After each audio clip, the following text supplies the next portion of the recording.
Patch 7.5 is here, and alongside it comes a slew of balance changes to jobs which are honestly fairly interesting, including a lot of buffs to entries with a fairly low pick rate that should make at least a small change in the overall meta coming into the release of the Kefka-themed Dancing Mad Ultimate. Today I'll be breaking them down, discussing how the shakeup could affect things, and in a way, we'll be saying goodbye to the current system of reborn jobs, seeing as with the next major update we'll be getting the biggest combat shakeup FF14 has seen in a decade, thanks to evolved jobs. If you want to support deep dives and discussions into FF14, please do consider subscribing. So, Warrior got some buffs first up, the only tank to receive any.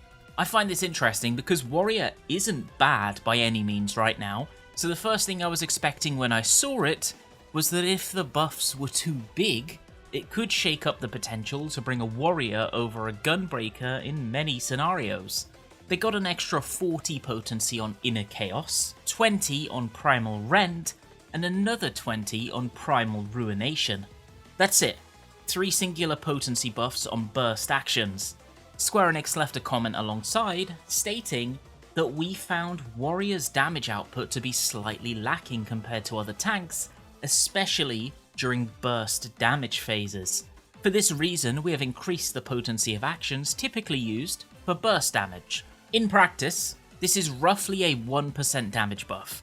The tank landscape is pretty interesting right now. You can bring various different options for your purposes, and in general, they can all feel really valuable. In an optimized situation under a stack of raid buffs, Dark Knight is indisputable thanks to its damage within those burst windows. Paladin falls a bit behind in terms of damage quite often, but offers versatility and utility that allow it to become incredibly powerful in progression. It's still not by much, mind you, the damage is very close between all of the jobs. Gunbreaker and Warrior both have their uses, but in the current patch, thanks to the buffs, I'm expecting Warrior to pull ahead slightly in full uptime situations with buff compositions, like a lot of compositions are, than what Gunbreaker can offer, and in those buff heavy comps, likely be the second strongest tank in terms of damage. But these are all microscopic differences. Realistically, both before and after these Warrior buffs, the balance between tanks was really very good. There was no outright bad choice, and there continues to be only solid options. The next job to receive changes was Samurai, which also comes into patch 7.5 with 2 potency buffs to augment their kit just a little bit. Midare has been buffed by 40 potency thanks to an increase in the damage lent to it via the Way of the Samurai trait, and Kaishi Setsugeka that procs as a result of it has received a buff of the exact same amount. Melee balance in late dawntrail is actually quite interesting, so we will talk about it a little bit here today, I think. To preface, Samurai isn't the only melee to receive adjustments this patch. Square Enix commented on the changes by saying that although Samurai benefits greatly from party actions that boost damage, resulting in a comparatively high damage increase, their overall damage output was still lagging behind other DPS jobs. To help remedy this issue, we have increased the potency of certain attacks. I agree with this, honestly. There was a time where Samurai really did feel like the core of the raid group. It was the bastion that everybody rallied around and would deal absolutely incredible damage. It's still a very good buff target, making a great option for both Astro cards and Dance Partner, but the days of it being considered in such high regard as a damage dealer are definitely in the past. This week's potency changes have resulted in slightly less than a 1% damage increase, which is of course nice, but I don't feel it will do too much to change its pick rate. Usually, when jobs are exceedingly popular in FF14, it's for one of 2 reasons. They are cool and you enjoy them, or they are very strong within their role. Samurai isn't really there for the latter right now, though it isn't weak by any means, to make it clear, it just isn't best in class right now. But the next job I'm going to discuss might see its hopes of being a top competitor for the upcoming Dancing Mad Ultimate change entirely. So Reaper is a job that really, even if it isn't super strong on the surface level, will always be in contention for a spot in a team composition for Ultimate. This is because often, having access to one or two jobs that are really effective at gauge pooling can pay dividends in the tighter checks that the final phases bring to bear. Being able to pool a full gauge and going to the last phase of an Ultimate on Reaper puts you in a position to really put the team on your back, even if the cost of it is slightly lower damage numbers a little earlier on. Despite that, it hasn't been incredibly powerful recently, especially in Savage, aside from in very niche situations. I'll talk about those niche scenarios actually in a moment a bit more. But in patch 7.5, Reaper got buffs. Gluttony, its 1 minute cooldown, gained 40 potency from 520 to 560. Void Reaping, part of its Enshroud window, got a potency increase from the trait Melee Mastery 3, which has been changed from 560 to 580. Enhanced Void Reaping also got a potency increase from the trait Melee Mastery 3, and it's been changed from 620 to 640. The other half of the Reaping, Cross Reaping, got the exact same buffs. Basically, Reaper's burst went up whenever it enshrouds. Square Enix gave their reasoning, stating that compared to other DPS jobs, Reaper's suitability to any given duty can vary significantly, making it difficult to master and execute ideal rotations. This results in a substantial loss of damage output in high-end content, which is why Reaper's usage rate is lower than other jobs. With the Ultimate Raid releasing shortly after patch 7.5, rather than make changes that would warrant changing rotations, we decided to slightly increase the potency of Reaper's actions. So, here's the thing about Reaper that is often underrated and can show up in Ultimate regularly, as well as being the reason that some very impressive speed kills this tier decided to pick the job despite its deficits elsewhere. Reaper has best-in-class free cleave. And thanks to the increase in damage that every Enshroud window now does, it also has this incredible burst potential that it can stockpile to dump at a moment's notice. Somebody dies, burn an Enshroud and make up the deficit. 2-target phase, or an ad needs to die. Reaper is poised to do big damage to it and the main boss at the same time.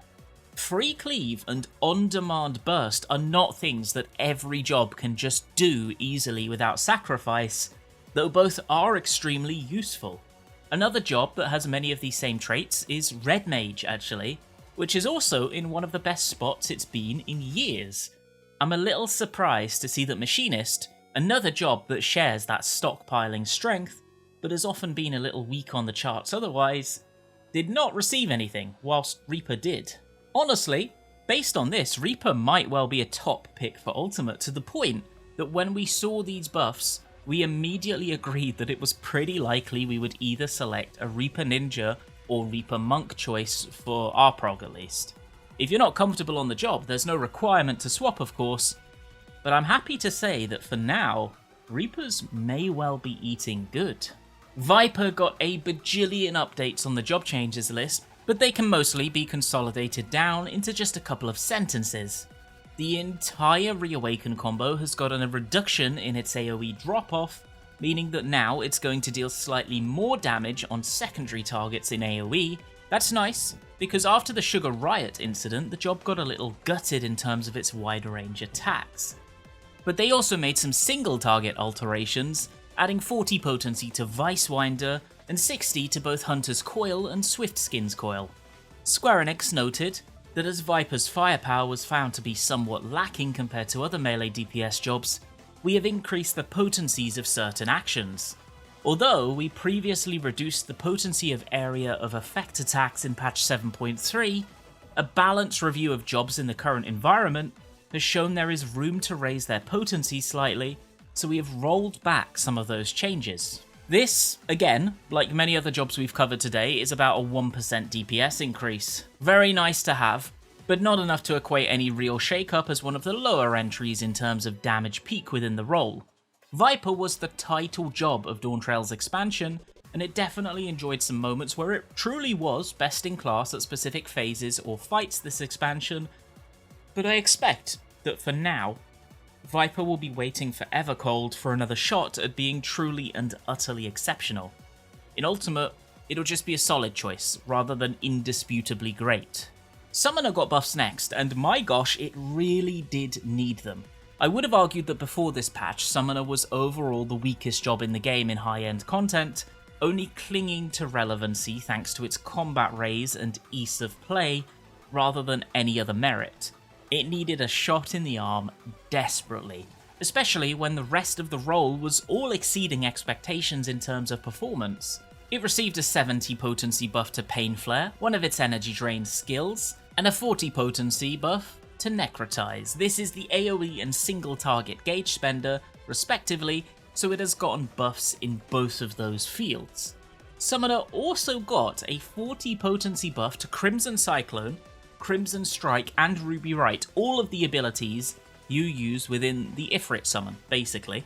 This is closer to a 1.5% DPS increase rather than 1%, which I know is insanely shocking and likely the biggest percentage difference we've seen today. Square Enix said that we made adjustments to Summoner in patch 7.41, but their damage output still appeared to be lacking, particularly in high-end duties, so we have increased the potency of certain abilities. I don't have too much to say about this, honestly. This is a good change. Summoner desperately needed it, at least so that those that enjoy the job can not feel like they're dragging their party down in Ultimate. It's good to see, and I'm happy we got it. With that said, Pictomancer, Black Mage, and Red Mage still definitely end up stronger within the role, each bringing their own unique strengths as well as more damage. The gap is smaller now though, and that is good to see. The final job to get changes is Sage. Sage got 90 potency on Psyche and Phlegma, as well as a 5 potency buff on its dot, which means that additional 5 potency will work with every single dot tick, so whilst it seems tiny, it's actually far more significant than it looks at first glance, and Square Enix mentioned that between the two barrier healers, Scholar tends to be preferred due to their utility outside of healing. To compensate for this, we have made adjustments to increase Sage's damage output, a clear attempt to try to equalize the utterly insane difference Chain Stratagem makes. I think if we read between the lines of what Square Enix has said about a number of jobs today, we can garner something quite interesting. They want to change these entries operationally, add or adjust abilities and change how they play, but with the evolved mode being implemented in 8.0, it's pretty pointless to do so. As a result, they are sticking to purely numbers changes for now to keep a steady sense of balance until January 2027, when everything changes.